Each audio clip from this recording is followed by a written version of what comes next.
मेरा नाम मीनाक्षी जोशी है और मैं इंडिया टीवी में बतौर सीनियर एडिटर बीते 10 वर्षों से कार्यरत हूँ। और जर्नलिज्म करते हुए मुझे ये मान लीजिए कि 16-17 सालों से ज़्यादा का अनुभव हो गया है, दिल्ली से लेकर जोधपुर, राजस्थान तक। हमारी आदत होती है कि हम जब भी माइक लगाते हैं, स्क्रीन पर आते हैं, हम हमेशा दूसरों का परिचय दे रहे होते हैं, दूसरों की कामयाबी की कहानी दुनिया तक पहुंचा रहे होते हैं। जो आसपास की खबरें हैं उन्हें वापस लोगों तक पहुंचा रहे होते हैं। और जब मुझे ये इनवाइट मिला, टेड पर बोलने का मौका मिला, तो मुझे ये लगा कि ये तो पहली बार होगा कि जब मैं अपनी कहानी सुनाने जा रही हूँ। और फिर मुझे समझ ही नहीं आ रहा था कि मैं अपनी बात, अपनी कहानी कहाँ से शुरू करूँ। तो मैंने सोचा अपनी कहानी वहाँ से शुरू करती हूँ जहाँ से मेरी अपनी कहानी शुरू हुई, मेरी जन्म की कहानी शुरू हुई, उत्तर प्रदेश की राजधानी लखनऊ से। अदब का शहर है, बहुत खूबसूरत शहर है।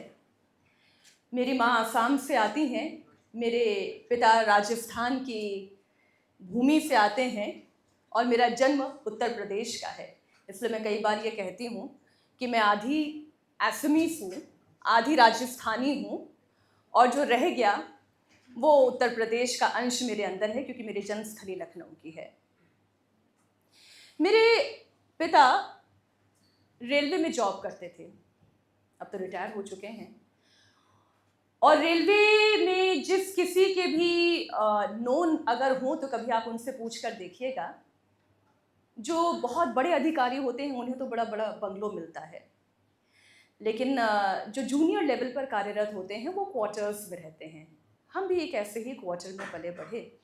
2 कमरे का मकान था, एक छोटा सा बरामदा, एक छोटी सी बालकनी, बड़ी बड़ी सी 2 खिड़कियाँ, और खिड़कियों के पीछे से वहाँ से गुजरने वाली हर रोज़ की वो मालगाड़ी की आवाज़, क्योंकि वहीं पीछे एक रेलवे ट्रैक था जो सीधा रेलवे स्टेशन से जोड़ देता था। हम एक ऐसे ही क्वार्टर में पले बढ़े। मैं 3 भाई बहनों में दूसरे नंबर की बेटी हूँ अपनी माँ की। और जैसा कि दूसरे नंबर के बच्चों के साथ होता है, जो पहला होता है उसको सबसे ज़्यादा प्यार मिलता है, क्योंकि जो पहला होता है उस पर तो जान निछावर होती है। नया कपड़ा, नई किताबें, नई स्टेशनरी, सब कुछ नया होता है। और जो दूसरे नंबर का बच्चा होता है, बहन का कपड़ा, बहन की किताबें, बहन की कॉपी, बहन की स्टेशनरी। क्योंकि मेरे माता पिता इस बात को लेकर बड़े पर्टिकुलर थे कि ना ज़्यादा खर्च करना है और ना ही बच्चों के अंदर बहुत ज़्यादा खर्च करने की आदत डालनी है। मैं ये तो नहीं कहूँगी कि किसी गरीबी में हम पले बढ़े हैं, लेकिन एक एक रुपए की कीमत क्या होती है ये मेरी परवरिश में बहुत अच्छे से मेरे माता पिता ने मुझे सिखाई। एक 5 रुपए की जद्दोजहद क्या हो सकती है और एक 5 रुपए की भूमिका क्या हो सकती है, वो मेरे माता पिता ने बहुत कम उम्र में हमें सिखा दी। जिस सेंट्रल पावर हाउस कॉलोनी में, जिस क्वार्टर में हम रहते थे, वहाँ से मेरा स्कूल 26 मिनट की दूरी पर था अगर मैं पैदल चलती तो। और अगर रिक्शा हायर कर लें, क्योंकि लखनऊ में खूब रिक्शा चलते हैं, रिक्शा हायर कर लें तो 10 रुपए में वो दूरी ज़्यादा से ज़्यादा 15 मिनट की, 12 मिनट की हो जाती थी। 5 रुपए मुझे मिलते थे, 5 रुपए मेरी बहन को मिलते थे, और ये कह के कि दोनों बहनें साथ स्कूल चली जाएंगी तो इतने में इनका हो जाएगा। और पॉकेट मनी जैसा कोई कल्चर मेरे घर में था नहीं, जैसे आजकल के बच्चों को पॉकेट मनी मिलती है। और हमारे ज़माने में भी मेरी सारी क्लासमेट्स को पॉकेट मनी मिला करती थी, हमें कोई पॉकेट मनी नहीं मिलती थी। मैं और मेरी बहन पैदल स्कूल जाते थे, उस 5 रुपए को बचाते थे, क्योंकि स्कूल ख़त्म होने के बाद जब बाहर वो 1 रुपए की ऑरेंज कैंडी मिलती थी, जब वो छोटी सी पुड़िया में इमली मिलती थी, या बारिशों के मौसम में वो भुट्टा मिलता था, तो हमें लगता था कि इस पर खर्च करना ज़्यादा अच्छा है बजाय इसके कि रिक्शे पर खर्च कर दिया जाए। तो इस तरीके से 5-5 रुपए बचाने के लिए, जिससे कि हम अपने खाने पीने के अलग किस्म के शौक, घर में तो रोटी दाल चावल थी, ऐसी गरीबी नहीं थी कि वो 5 रुपए अगर हम माँ से मांगते तो वो भुट्टा खाने के लिए नहीं देती, लेकिन हम ये जानते थे कि चादर जितनी हो उतने ही पाँव पसारने चाहिए। तो माँ ने अगर हाथ में 5 रुपए रख दिए तो कभी उनसे 6 रुपए की बात नहीं कहते थे। माँ ने अगर कभी 10 रुपए दे दिए दिवाली पर तो कभी ये नहीं कहते थे कि मम्मी 10 रुपए में क्या होगा। हम उस 10 रुपए में भी उतना ही खुश रहते थे जो आज शायद आप 500 रुपए की वो हरी पत्ती अपने पॉकेट में रखकर भी खुश नहीं होते हैं। तो हमने कम में खुश होना सीखा है। यहाँ से एक समझ तो हमें आ गई थी कि खुश होने के लिए रुपए की ज़रूरत नहीं होती, लेकिन खुश रहने के लिए आपके अंदर काबिलियत की ज़रूरत ज़रूर होती। भले ही कपड़ा मैं पुराना पहनती थी, होली, दिवाली, दशहरा, नया साल, जन्मदिन, 12 महीने में सिर्फ एक नया कपड़ा मिलता था, मुझे भी, मेरी बहन को भी और मेरे छोटे भाई को भी। इससे ज़्यादा खर्च कभी माता पिता ने किया नहीं, क्योंकि एक व्यक्ति की सैलरी पर ही तीनों बच्चों की पढ़ाई थी। और माँ ने यह तय किया था कि जितना भी खर्चा होगा वो सिर्फ पढ़ाई पर होगा, सिर्फ भविष्य के निर्माण के लिए होगा। तो आज आप सभी लोगों के बीच में जब मैं ये बात कह रही हूँ तो सिर्फ इसमें एक छोटा सा सबमिशन देना चाहती हूँ कि भविष्य का निर्माण कपड़ों से नहीं होता है, भविष्य का निर्माण ब्रांड से नहीं होता है, भविष्य का निर्माण अच्छी शिक्षा से होता है। और वो शिक्षा मेरे माता पिता ने मुझे दी। जब मेरे ताऊ जी ने कहा, क्योंकि राजस्थान से हैं सब लोग और राजस्थान का कल्चर उस दौर में रहा कि लड़कियों को कौन इंग्लिश मीडियम में पढ़ाता है, कौन इतनी ऊंची शिक्षा देता है, और इस ऊंची शिक्षा से होगा क्या, करना तो चूल्हा चौका ही है, खाना ही बनाना है किचन में घुस के, शादी करनी है, बड़ी हो जाएगी। तब मेरी माँ ने कहा कि वो शादी करे या ना करे, वो चूल्हा चौका सीखे या ना सीखे, वो अपने पाँव पर खड़ी होगी, वो मजबूत बनेगी, वो ताकतवर बनेगी, समाज में उसकी अपनी बात होगी, उसकी अपनी बोली होगी, उसकी अपनी पहचान होगी। ऐसी परवरिश मैं अपने बच्चों को देना चाहती हूँ और उनकी वो परवरिश सही साबित हो, उनका ये संकल्प सही साबित हो। उस संकल्प में मैंने अपना संकल्प जोड़ा और कभी पलट के माँ से ये नहीं कहा कि मम्मी मुझे थोड़े से पैसे की और ज़रूरत है। मम्मी, मेरे क्लासमेट कई बार मजाक उड़ाते हैं कि मैं पुरानी स्कर्ट पहनती, मुझे एक नई स्कर्ट की ज़रूरत है। मेरे ताऊजी ने मेरा मजाक उड़ाया, एक पीली सी फ्रॉक थी मेरे पास और काले रंग की कोटी थी उसके ऊपर, शाइनिंग सी, और उम्र रही होगी मेरी शायद 7 साल, उतनी थी कि याददाश्त में वो अंकित हो जाए। उन्होंने मुझसे पूछा कि हर बार यही फ्रॉक तुम क्यों पहन लेती हो, क्या तुम्हारे पास पहनने के लिए कपड़े नहीं हैं? जवाब तो कुछ नहीं दे पाई। बुरा बहुत लगा था। आज मेरी अलमारी में कितने कपड़े हैं मैं उसकी गिनती भी नहीं करती हूँ। क्यों? क्योंकि मैंने अपनी शिक्षा पर ध्यान दिया, अपने आप को बनाने पर ध्यान दिया, मटीरियलिस्टिक अप्रोच कभी नहीं रखी। और इसलिए आज मेरी सक्सेस की कहानी इसी मटीरियलिस्टिक सोच से मैं कैसे दूर हो पाई वहाँ से शुरू होती है। लखनऊ में मेरी 8वीं तक की पढ़ाई हुई और उसके बाद फिर मैं मेरे पैतृक शहर जहाँ से मेरे पिता आते हैं, जोधपुर, हम लोग वहाँ पर शिफ्ट हो गए। कुछ ऐसी परिस्थितियाँ पैदा हुई कि पापा को ट्रांसफ़र लेना पड़ा, रेलवे डिपार्टमेंट में थे तो वो ट्रांसफ़र हो भी गया। हम लोग जोधपुर आ गए। अब जोधपुर में एक नई किस्म की लड़ाई थी। मेरे फीचर्स कुछ नॉर्थ ईस्टर्न हैं और उसके पीछे कारण आपको मैंने बता ही दिया, मेरी माँ चूँकि आसाम की है तो थोड़े से ईस्टर्न लुक मेरे चेहरे में है। राजस्थान के लोगों को इस बात की आदत नहीं थी और उन्हें यह लगता था कि ये कौन आ गई, नेपाली, चिंकी, और सड़क पर चलते हुए वैसे भी लड़कियों को इतनी फप्तियां झेलनी पड़ती है, इतने मंचलों को झेलना पड़ता है, यहां तो फीचर भी ईस्टर्न थे। हर दिन स्कूल से जब मैं और मेरी बहन घर लौटते थे, मेरा भाई तो चूंकि उस वक्त बहुत छोटा था और हम साइकिल से स्कूल जाया करते थे, हर दिन जब हम घर लौटते थे और माँ को मैं बोलती थी, मम्मी ये क्या तरीका होता है, मुझे कोई चिंकी कैसे बोल सकता है, मुझे कोई नेपाली कैसे बोल सकता है, मैं तो यही जोधपुर की हूँ, मेरे पापा जोधपुर के हैं, मेरे दादा जोधपुर के हैं, मेरे परदादा जोधपुर के हैं, हमारे तो रूट्स राजस्थान के हैं, मुझे कोई चिंकी कैसे बोल सकता है माँ? तब मेरी माँ ने कहा, बोलने वालों की जुबान पर लगाम नहीं लगा सकते, लेकिन अपने संकल्प को इतना मजबूत कर सकते हैं कि यही फब्तियां कसने वाले खड़े होकर तुम्हारे सामने हाथ जोड़ेंगे, तुम्हें सलाम ठोकेंगे, अपना कद इतना ऊंचा कर दो। इसलिए एक कान से सुनो, दूसरे कान से निकालो, अपने आप को ताकतवर बनाने पर पूरा जोर लगा दो। जब इस तरीके की घटनाएं मेरे साथ होती थी तो बचपन से, क्योंकि मुझे कविताएं लिखने का बहुत शौक था और अपनी बात को मंच पर रखने की एक आदत सी थी, एलिक्यूशन हुआ, डिबेट हुआ, रेसिटेशन कंपटीशन हुआ। मेरी माँ चूँकि शास्त्रीय संगीत गायिका हैं तो उनसे मुझे गायकी का हुनर भी मिला, वो शिक्षा भी मिली।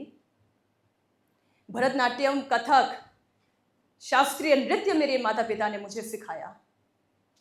एक सैलरी में वो जितना मेरे लिए कर सके, मेरी बहन के लिए, मेरे भाई के लिए कर सके, उन्होंने उतना तवज्जो हम पर दिया। क्यों? क्योंकि वो एक व्यक्तित्व गढ़ना चाहते थे, वो इन्वेस्ट व्यक्तित्व में करना चाहते थे, ना कि शोबाजी में। लेकिन जब भी मेरे आसपास ऐसी घटनाएं होती थी, कोई मुझ पर फप्तियां कसता था, कोई मनचला मुझे इशारा करता था, मुझे बहुत अच्छे से ध्यान है, एक बार मैं अपने ट्यूशन से घर लौट रही थी और साइकिल चला रही थी। एक ऐसी मनचले लड़के ने मुझे टच करने की कोशिश की। मैं इतने गुस्से में, इतने आक्रोश में भर गई कि मैंने जोर से उसको, अपनी साइकिल से मैं गिर गई, लेकिन मैंने उससे लात मारी।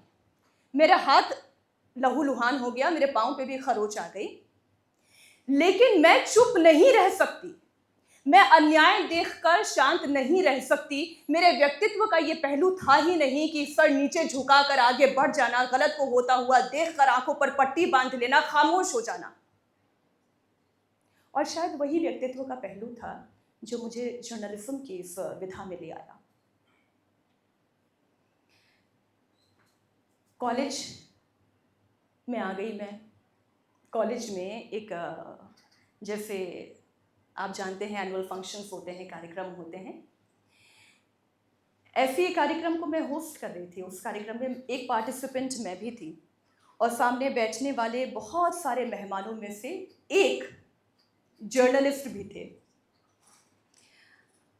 पूरा कार्यक्रम खत्म होने के बाद उन्होंने मुझे अपना कार्ड दिया और ये कहा कि हमारे शहर में, जोधपुर में, केबल नेटवर्क खुल रहा है, डीजी केबल नेटवर्क उसका नाम था। एक न्यूज़ चैनल हम चलाने जा रहे हैं और अगर आप चाहें तो क्या आप एक ऑडिशन देंगी, क्या आप वहाँ पर एंकरिंग करेंगी? अखबार पढ़ने की मुझे हमेशा से आदत थी, न्यूज़ चैनल की आदत नहीं रही, क्योंकि हमेशा से DD1 और DD2 ही देखा, कभी पापा ने केबल नेटवर्क लगाया ही नहीं। और हमें ये लगता भी था कि मेरे सारे दोस्त जो हैं, पता नहीं कौन कौन से टीवी सीरियल देखती हैं, कौन कौन से कार्टून नेटवर्क वो देखती हैं, और पता नहीं कौन सी बातें करती हैं जो मेरे सिर के ऊपर से जा रही है। मुझे पता ही नहीं कि ये कौन सा कार्टून है, मुझे पता ही नहीं कौन सा नया गाना आ गया, मुझे ये भी नहीं पता ये कौन सा टीवी सीरियल है। मेरे लिए वो किसी दूसरी दुनिया की बात होती थी, क्योंकि आप ये समझे क्लास 12th तक केबल नेटवर्क नहीं था हमारे यहाँ। सिर्फ दूरदर्शन हम देखा करते थे और उसमें पार्लियामेंट चलती रहती थी, तो अटल बिहारी वाजपेयी बोल रहे हैं, सुषमा स्वराज बोल रही हैं, मनमोहन सिंह कुछ कह रहे हैं, सोनिया गांधी कुछ कह रही हैं, हम यही सुनते थे, क्योंकि पापा यही सुनते थे। क्रिकेट मैच होता था तो क्रिकेट मैच दूरदर्शन पर दिखाया जाता था, हम क्रिकेट मैच देखते थे, वही हमारी लर्निंग थी, उसके अलावा हमें कुछ पता ही नहीं था। तो न्यूज़ चैनल मैं जानती थी होता है, लेकिन केबल न्यूज़ में न्यूज़ पढ़ने का मुझे मौका मिलेगा, क्या मैं ये कर पाऊँगी या नहीं कर पाऊँगी? मैंने भी एक ऑडिशन दे दिया और लकीली ऑडिशन बहुत अच्छा आ गया, मैंने काम भी करना शुरू कर दिया और यकीन मानिए 2.5-3 साल में जोधपुर की कोई भी ऐसी पॉलिटिकल, नॉन पॉलिटिकल हस्ती, आप जिसका नाम लेंगे, मैंने हर एक शख्स का, हर बड़ी शख्सियत का इंटरव्यू किया, वो चाहे किसी भी विधा की रही हो। मुझे लगा कि शायद मुझे अपना रास्ता मिल गया है, शायद वो 5-5 रुपए की गरीबी से निकलने का रास्ता मिल गया है। मुझे लगा कि शायद अब मुझे अपने शौक़ पूरा करने के लिए एक नई जीन्स, एक नई फ्रॉक, एक नई स्कर्ट, एक नया सलवार कुर्ता खरीदने के लिए मुझे अपनी माँ से पैसे नहीं मांगने पड़ेंगे। ये सारे शौक़ मैं खुद पूरा कर लूँगी। 4,000 की सैलरी में पेट्रोल आराम से स्कूटी पे भरवा लूँगी और फिर जो बचेगा उससे कुछ खा लूँगी और कपड़े खरीदूँगी। ये एक छोटा-छोटा शौक़ मेरे मन में आने लगा था। इसके बीच में मैंने कुछ अपनी इसी तंगहाली से बचने के लिए, क्योंकि शास्त्रीय संगीत जानती थी, नृत्य जानती थी, तो मैं क्लासेस भी लिया करती थी अपनी पॉकेट मनी के लिए। माँ बाप के सामने पैसे मांगने से ऐसा तो नहीं है वो कभी देते नहीं, लेकिन बचपन में ही खुददारी समझिए कि कभी हिम्मत ही नहीं हुई। मैं जानती थी कि मम्मी पापा की लिमिटेशंस हैं, हम 3 बच्चों को एक सैलरी पर पढ़ा रहे हैं, कैसे ये सब संभव होगा, मैं कैसे मांग लूँ उनसे पैसे। लेकिन केबल नेटवर्क से जब मैंने न्यूज़ एंकरिंग शुरू की तो मुझे ये समझ में आया कि कितना कुछ है दुनिया में जानने के लिए, लिखने के लिए, दूसरों को सुनाने के लिए। बहुत अच्छे से याद है कि मथुरा दास माथुर अस्पताल में जब रेजिडेंट डॉक्टर्स की हड़ताल हुई थी, एक स्कूटी पर एक माँ को एक छोटे से बच्चे के साथ जब मैंने परेशान होते हुए देखा था, तो अपनी एक लंबी चौड़ी रिपोर्ट मैंने लिखी थी। कुछ घटनाएं आपके जीवन में होती हैं जो आपके लिए बड़ा बदलाव लेकर आती हैं। जब भी आप काम करना शुरू करते हैं ना, आपको सबसे पहले उपहास का सामना करना पड़ता है। लोग आपका मजाक उड़ाते हैं, ये कौन है, ये मीनाक्षी, ये एंकरिंग करेगी, ये मीनाक्षी ये टीवी पर आएगी, ये मीनाक्षी ये खबर लिखेगी, अरे इसको कौन सीरियसली लेगा, अरे करने दो, इसका शौक पूरा करना चाहती है, करने दो। उपहास उड़ाया जाएगा। और जब उपहास के बाद भी आप नहीं रुकेंगे, आप लगातार मेहनत करते जाएंगे, तो फिर लोग आपको तिरस्कृत करने लगेंगे, आपको नीचा दिखाने की कोशिश करेंगे कि आपकी औकात ही क्या है, आप कौन हो, किस खेत की मूली हो। ऐसे बहुत से आए, बहुत से गए। आप जहां हो वहीं रहो और चुप होके बैठे रहो। मेरे साथ भी हुआ। उसी केबल नेटवर्क में एक बहुत बड़ा आयोजन हुआ। कम से कम 1,000-1,500 लोगों की गैदरिंग, और मुंबई से बड़े बड़े सेलिब्रिटीज आ रहे थे, और उस पूरे कार्यक्रम को होस्ट करने की जिम्मेदारी मेरी थी। उस कार्यक्रम की स्क्रिप्ट मैंने लिखी, तैयारी मैंने की, डिज़ाइन मैंने फाइनल किया। सिंगल हैंडेडली मैं उस पूरी स्क्रिप्ट पर दिन रात एक करके काम करती रही। मुझे लगा कि मेरे जीवन का एक बहुत बड़ा मौका है, बहुत बड़ी अपॉर्चुनिटी है, बहुत बड़ा मंच होगा, इतने सारे लोगों के सामने मैं अपना हुनर दिखाऊंगी। मंच सज गया। बैक स्टेज पे मैं खड़ी हुई थी। मुझे बहुत अच्छे से याद है, ग्रीन कलर का मैंने गाउन पहना था और उसमें कुछ गोल्डन कलर की कढ़ाई हुई थी, और स्क्रिप्ट मेरे हाथ में थी और मैं बस उसे रिहर्स कर रही थी, क्योंकि मैं चाहती थी स्टेज पे जाऊं तो उसे देख के ना बोलूं। मैं रिहर्सल में थी। उस कार्यक्रम के आयोजन करता आए, कहा मीनाक्षी अपनी स्क्रिप्ट दिखाना। मैंने उन्हें दे दी। मुझे लगा वो देखना चाह रहे हैं, लास्ट मिनट कोई करेक्शन करना चाह रहे हैं। उन्होंने वो स्क्रिप्ट मेरे हाथ से ली, दिल्ली से आई हुई एक दूसरी एंकर के हाथ में वो स्क्रिप्ट थमा दी। मुझे लगा कि शायद डुअल एंकरिंग करनी होगी, लेकिन अगला ही शब्द जो उन्होंने कहा, मेरे पांव तले जमीन खिसक गई। मेरी उम्र ही क्या थी, मैं कॉलेज में पढ़ रही थी, मैं ग्रेजुएट भी नहीं हुई थी। उन्होंने कहा कि इसमें तो एंकर की जरूरत ही नहीं है मीनाक्षी, तुम्हारा काम हो गया, जाओ। जीवन में पहली बार मैंने इतना तिरस्कृत महसूस किया था।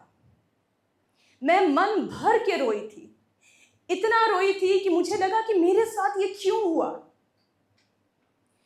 क्यों मेरे साथ ये घटना घटी।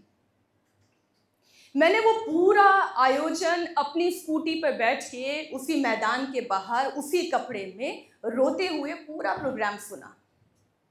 और मन में एक संकल्प लिया,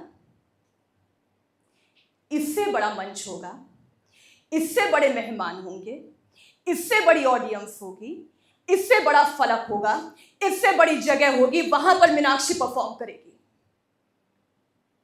और वो मौका आया।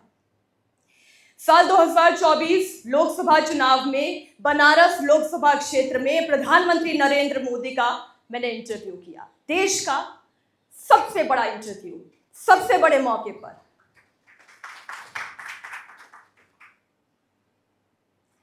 और मुझे इतनी खुशी हुई, उस इंटरव्यू के खत्म होने पर प्रधानमंत्री नरेंद्र मोदी ने मुझसे पूछा, मीनाक्षी जी आपका योग कैसा चल रहा है?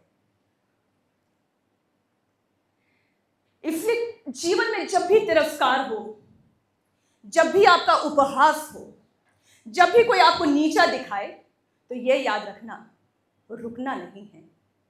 उसी तिरस्कार को, उसी पत्थर को, उसकी इमारत बनाकर खड़े होना है और उसके ऊंचाई पर जाकर खड़े होना है। आज मैं उनका नाम नहीं लूंगी, लेकिन जब वो ये सुन रहे होंगे तो वो बहुत अच्छे से जानते होंगे कि उन्होंने मेरा तिरस्कार कैसे किया था। और आज मीनाक्षी कहाँ तक पहुंच पाई है अपनी मेहनत के बल पर। तो मेहनत करने से पीछे नहीं हटना। लेकिन जिंदगी भी पता नहीं क्या क्या खेल दिखाती है। अलग अलग मौके पर अलग अलग थपेड़े आपके चेहरे पर पड़ते हैं और उससे आप सीखते ही हैं, बनते ही हैं, बिगड़ते नहीं हैं। 2024 तक मैं आपको सीधा ले आई। साल 2012 मेरे करियर का एक बहुत बड़ा टर्निंग पॉइंट, जब मैंने ये तय किया कि अब कुएं का मेंढक नहीं बनना, जोधपुर में नहीं रहना, दिल्ली पहुंचना है। मैं दिल्ली आई, बड़ी सर्दी का समय था, जनवरी का वो महीना था और शायद पहला ही हफ्ता था। इंटरव्यू दिया और चूंकि यहाँ पे दिल्ली में मेरा कोई परिचित नहीं था, कोई घर वाले नहीं थे, कोई दोस्त नहीं थे, तो मेरे जीजा जी ने मुझे सजेस्ट किया कि उनके कोई एक्स कोलीग थे, आराम से उनके घर चली जाना, उनकी पत्नी है, बच्चा है, तुम्हें सिक्योर्ड महसूस होगा, तो उनके घर चली जाना, इंटरव्यू देना और इंटरव्यू देके फिर वापस रात की ट्रेन से लौट आना। ऐसे ही किया। मंडोर गाड़ी पकड़ी, सरिता विहार में उनका घर था, घर पहुंची, तैयार हुई, इंटरव्यू देने गई, इंटरव्यू अच्छा रहा और फिर वापस जोधपुर लौट गई। अगला राउंड था एचआर इंटरव्यू का, एक हफ्ते के बाद ही। मुझे लगा सारी चीज़ें तो चल ही रही हैं, बातचीत हो गई है। भैया ने भी कहा कि हाँ कोई दिक्कत की बात नहीं, मीनाक्षी आ जाना, सुबह भाभी रहेंगी घर पे, मैं भी रहूँगा घर पे। सुबह 5:30 बजे के करीब मंडोर एक्सप्रेस से दिल्ली कैंट पर उतरी मैं। और कितना कोहरा होता है दिल्ली का, मन में इतना डर, इतना संशय, मैं सुरक्षित बस उनके यहाँ तक पहुँच जाऊँ, बाकी तो कोई टेंशन की बात नहीं है। मैंने घंटी बजाई, 1 बार, 2 बार, 3 बार।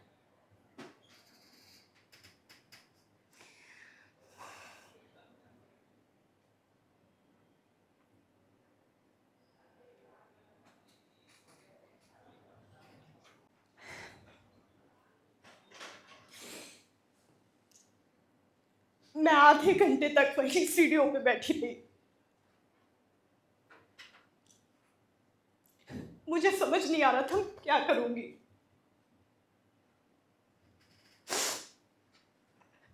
मैंने अपनी बहन को फ़ोन किया कि दीदी क्या करूं।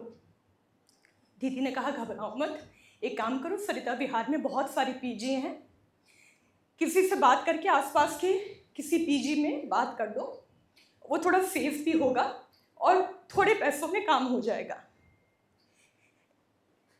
भगवान आपको कैसे कैसे रूप में मिलते हैं। एक ऑटो वाला मुझे ऐसे मिला, उसने कहा कि मैं आपको एक पास के पीजी तक पहुंचा देता हूँ और सस्ते में 500 रुपये में आपको एक दिन के लिए एक डॉर्मेट्री होती है। सब लोग, आप लोग दिल्ली के रहने वाले हो तो जानते होंगे कि डॉर्मेट्री होती है, एक साथ 5-6 लड़कियां एक ही कमरे में रहती हैं। तो एक ऐसे ही कमरे में 500 रुपये देकर मैंने अपना सामान रखा और फिर एक कोट पैंट और गुलाबी रंग की शर्ट, मुझे अभी भी याद है, मैं इंटरव्यू देने चली गई।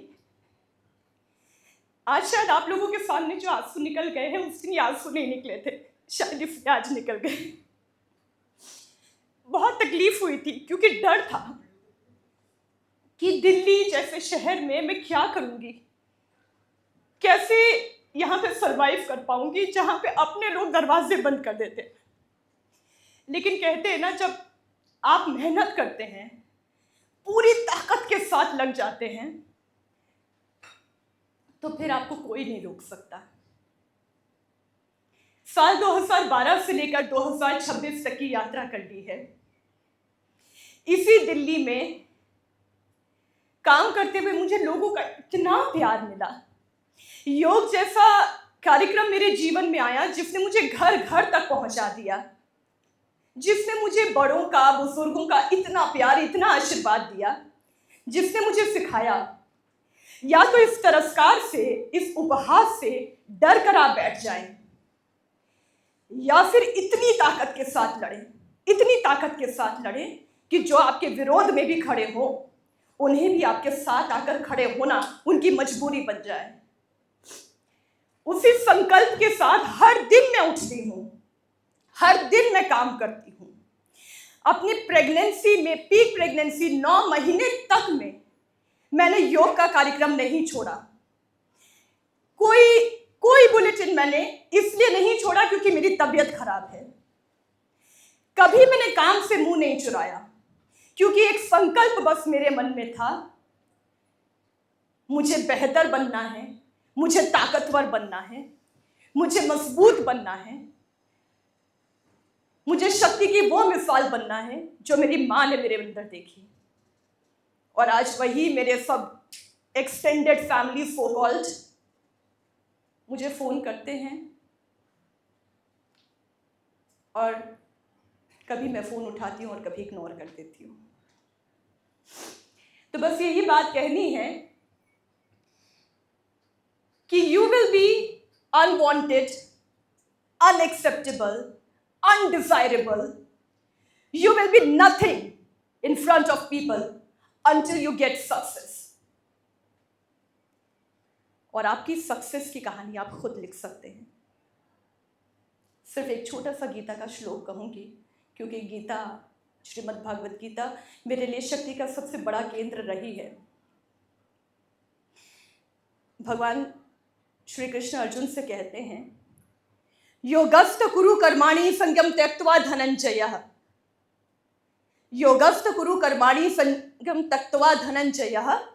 सिद्धि सिद्धयो समो भूत्वा लाभा लाभो जया जय। लाभ हो, हानि हो, जय हो, पराजय हो, सिर्फ योग निष्ठ होकर एक ध्येय के साथ अपने कर्म पे लगे रहो। यही सक्सेस है, यही ताकत है, यही ऊर्जा है। Thank you so much.